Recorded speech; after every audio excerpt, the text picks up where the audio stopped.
Picture this. Beneath the bustling streets of modern London, where millions of commuters rush to catch the Underground each morning, lie the remnants of ancient creatures that once called this land home. Cave lions prowled where financial districts now stand. Rhinoceroses grazed in meadows that would one day become royal palaces. And hippopotami wallowed in waters that flowed long before the Thames carved its current path. Tonight, we're going to uncover the remarkable story of how a modest Roman trading post transformed into one of the world's most influential cities. We'll witness plagues that claimed hundreds of thousands, fires that razed entire districts, and invasions that reshaped the very soul of this ancient metropolis. From forgotten Anglo-Saxon settlements to the rise of a global empire, London's history reads like an epic novel written across 2 millennia. But here's what makes this journey truly extraordinary. London didn't just survive these countless catastrophes. It thrived because of them. Each disaster became a catalyst for reinvention, each setback a stepping stone to greater heights, and the patterns we'll discover tonight continue to shape the city even today. So settle in as we explore the sleepy history of London, beginning with a tale that stretches back far beyond human memory. Long before any human settlement existed, this corner of Britain was home to creatures that would seem utterly alien in today's urban landscape. During the last warm period between ice ages, roughly 120,000 years ago, the Thames Valley teemed with exotic wildlife. Massive elephants trumpeted across grasslands where Buckingham Palace now stands. Wild oxen roamed freely through what would become the financial heart of the city. These weren't just isolated creatures wandering through an empty wilderness. This was a thriving ecosystem, a prehistoric paradise where predators and prey lived in delicate balance. The discovery of their fossilized remains beneath Trafalgar Square in the 1950s painted a picture of London that few could have imagined. Workers digging foundations for new buildings found themselves face to face with teeth from cave lions and bones from creatures that hadn't walked the earth for tens of thousands of years. But the true story of human London begins much later, though still in the distant past. Archaeological evidence suggests that people first arrived in Britain as early as 800,000 years ago, following herds of animals across land bridges that connected the continent during ice ages. These early inhabitants left behind stone tools and fragments of their lives, scattered clues that hint at communities that lived and died long before written history began. By the New Stone Age, around 4,000 years before the Common Era, human society in Britain had undergone a dramatic transformation. The nomadic lifestyle of hunter-gatherers gave way to settled farming communities. People began domesticating animals and cultivating crops, creating the first permanent settlements in the Thames Valley.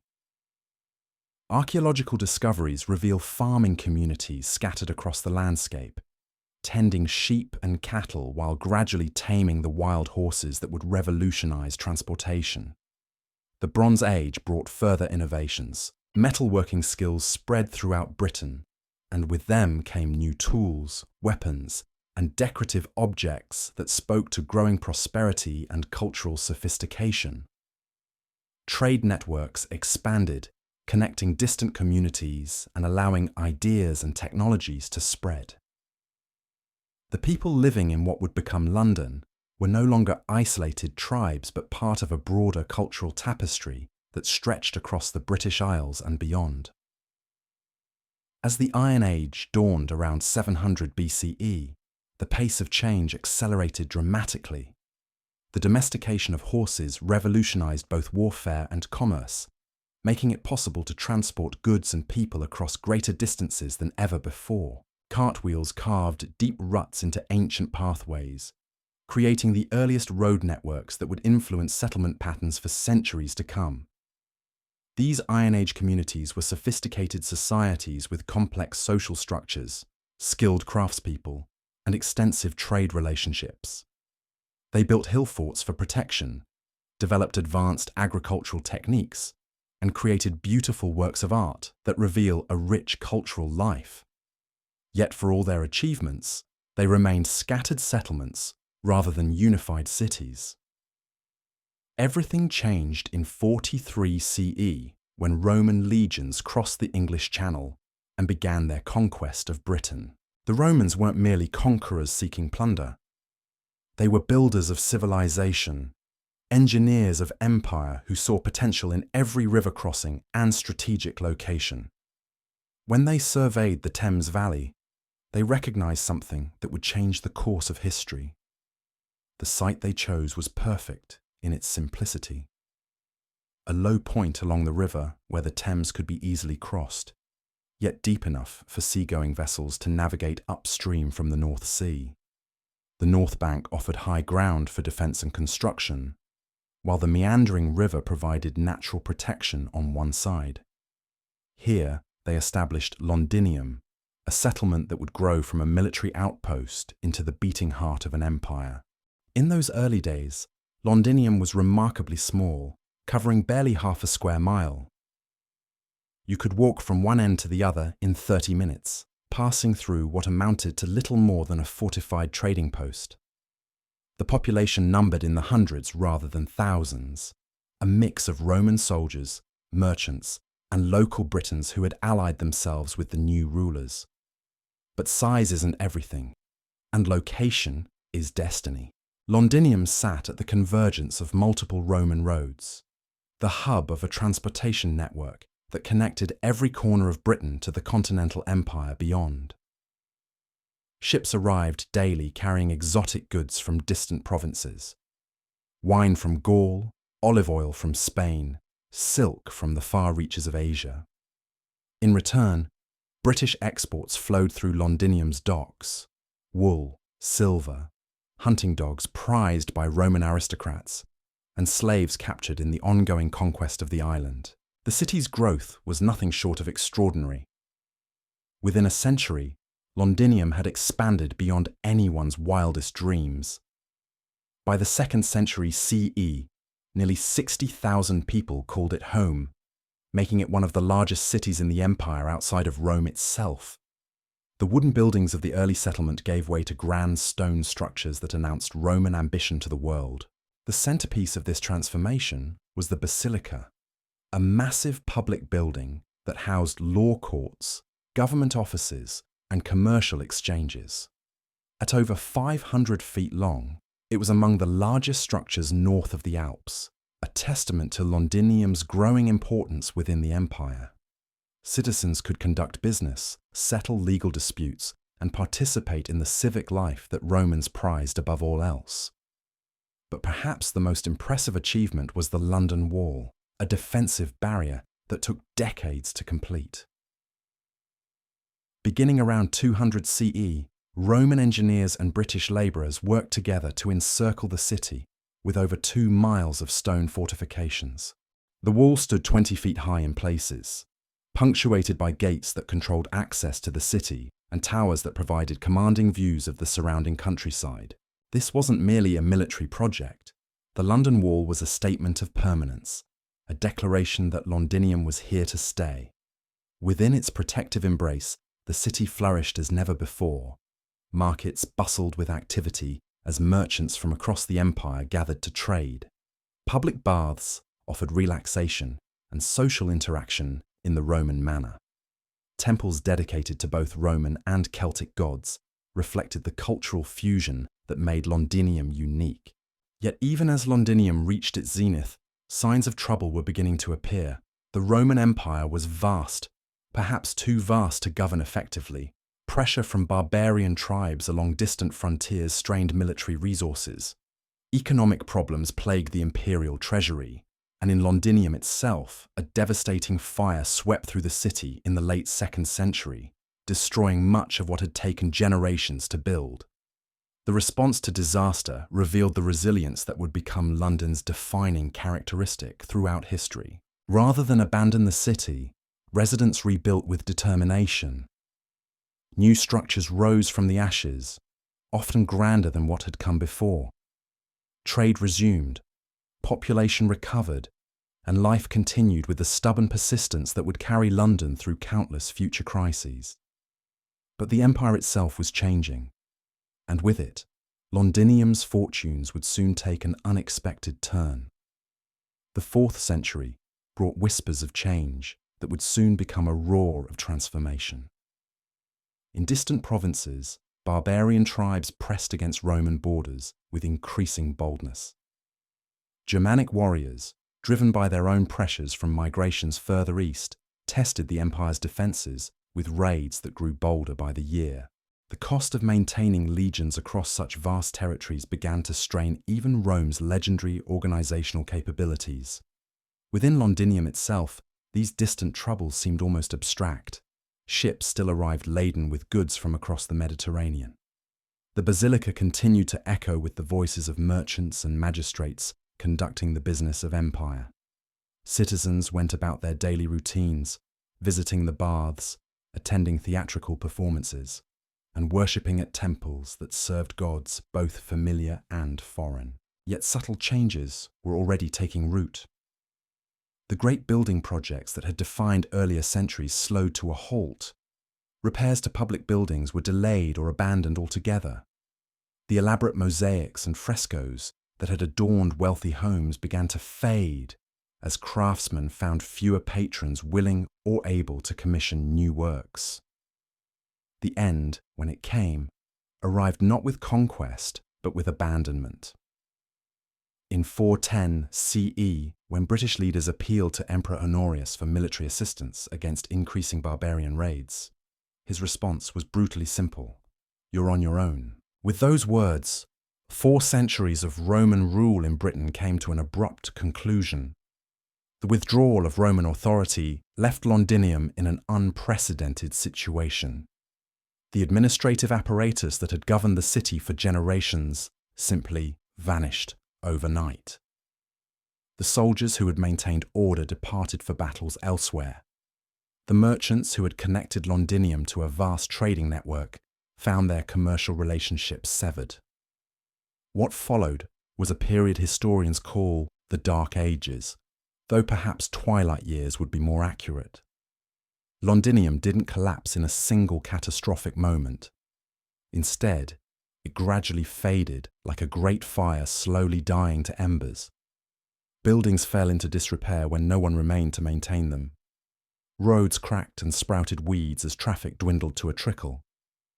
The Great London Wall, that symbol of Roman permanence, became a monument to abandonment. Vines crept up its stones while sections crumbled from neglect.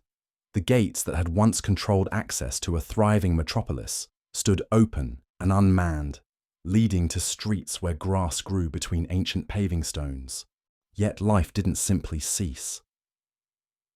Archaeological evidence suggests that small communities continued to inhabit parts of the old Roman city, living modest lives among the ruins of empire. They scavenged building materials from abandoned structures, repurposing Roman stones for humbler projects. They maintained kitchen gardens where grand forums had once stood. They adapted, as humans always do, making the best of drastically changed circumstances. Meanwhile, new peoples were arriving in Britain. Germanic tribes from regions that would become Germany, Denmark, and the Netherlands crossed the North Sea in increasing numbers. Some may have arrived as mercenaries hired by Romano-British leaders desperate for military assistance. Others came as raiders seeking plunder. Still others were families fleeing pressures in their homelands, looking for new places to build their lives. These Anglo-Saxon settlers, as they would become known, approached the question of where to live with practical wisdom. The old Roman city of Londinium, impressive as its ruins might be, felt like a haunted place. Its massive stone buildings seemed designed for a different people, living a different kind of life. The infrastructure that had supported tens of thousands of residents was far too elaborate for the smaller communities the Anglo-Saxons preferred. So they made a decision that would reshape the geography of London for centuries to come. Rather than occupy the old Roman centre, they established their settlement just outside the ancient walls to the west. This new community which they called Londonwich, meaning London trading town, occupied the area we now know as Covent Garden. The choice revealed sophisticated understanding of both commerce and defence. Londonwich sat at the intersection of several important routes, making it accessible to traders arriving by both land and water.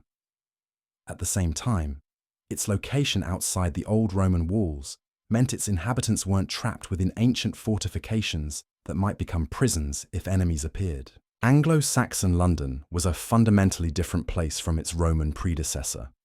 Where Londinium had been built of stone with an eye toward permanence, Lundenwic consisted primarily of wooden buildings that could be expanded, modified, or rebuilt as circumstances required. Where Roman architecture had emphasized grandeur and imperial authority, Anglo-Saxon structures prioritized functionality and community. The settlement's economy centered on trade, but trade of a different character than what had flourished under Roman rule. Instead of exotic goods flowing through an imperial network, Londonwich specialized in more practical commerce. Local craftsmen produced pottery, metalwork, and textiles that served the needs of communities throughout the region. Farmers brought surplus crops to market. Merchants facilitated exchanges that kept the wheels of a simpler but more sustainable economy turning.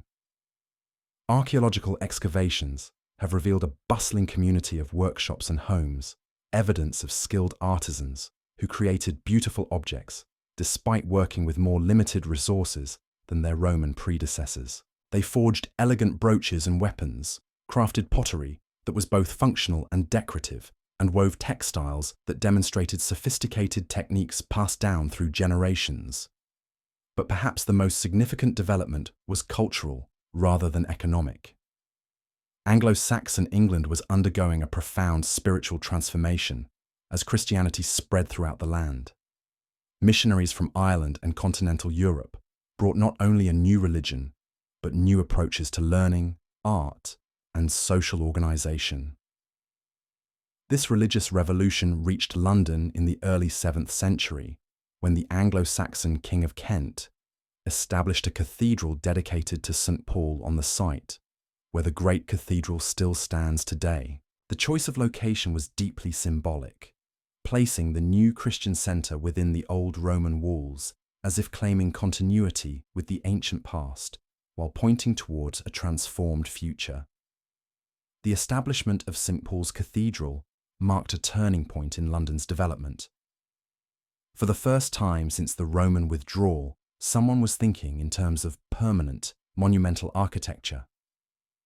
The cathedral served not just as a place of worship, but as a statement of ambition, a declaration that London was ready to reclaim its position as a centre of power and influence.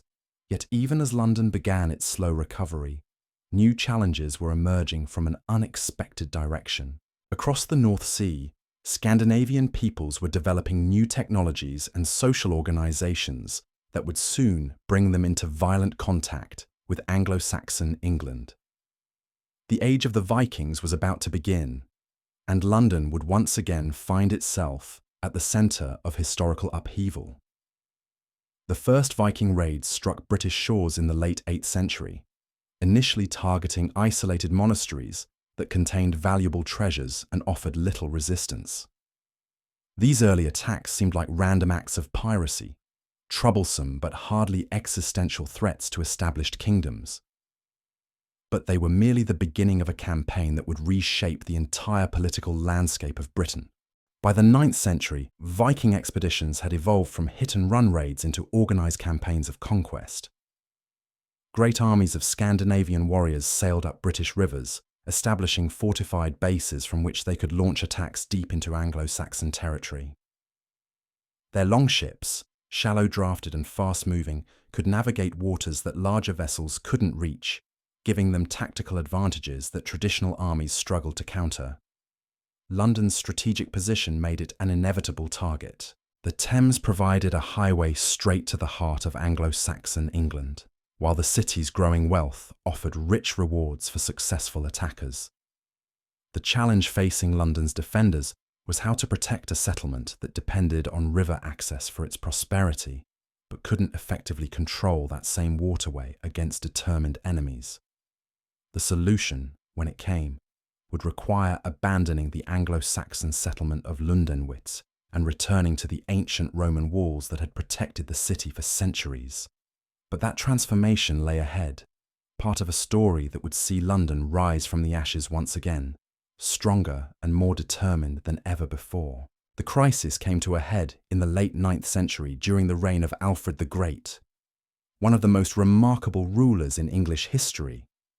Alfred understood that the piecemeal approach to Viking defence had failed catastrophically.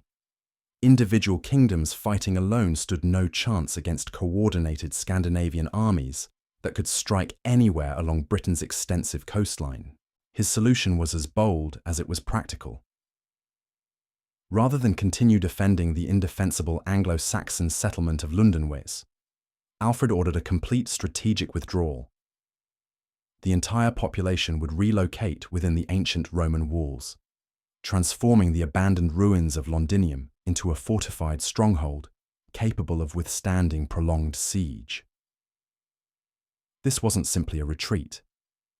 It was a calculated gamble that would determine whether London survived as an independent entity or disappeared forever under Viking rule. The Roman walls, neglected for centuries, required extensive repairs before they could serve their defensive purpose once again. Sections had crumbled, gates hung useless on rusted hinges, and the defensive ditches had filled with centuries of debris. Working with desperate efficiency, Alfred's engineers and labourers restored these ancient fortifications to fighting condition. They reinforced weak sections with new stonework, cleared and deepened the defensive ditches, and installed heavy gates that could be barred against attackers. Most importantly, they organised the settlement within according to a systematic plan that would maximise both defensive capability and economic efficiency. The refortified city was given a new name, Lundenburg, meaning London Fortress. The name itself announced Alfred's intentions to the world. This wasn't merely a trading town hoping to avoid trouble. It was a military stronghold prepared to fight for its survival. And so we reach the end of our journey through London's ancient past, from prehistoric beasts to Viking raids, from Roman grandeur to Saxon resilience. What emerges from these centuries is a timeless truth. London's greatest strength has always been its ability to reinvent itself in the face of seemingly insurmountable challenges. Each time catastrophe struck, the city didn't just rebuild, it reimagined what it could become. This pattern of destruction and renewal, of adaptation and transformation, continues to define London, even today. The next time you walk through those bustling streets, remember the layers of history beneath your feet, and the countless generations who chose to call this remarkable place home.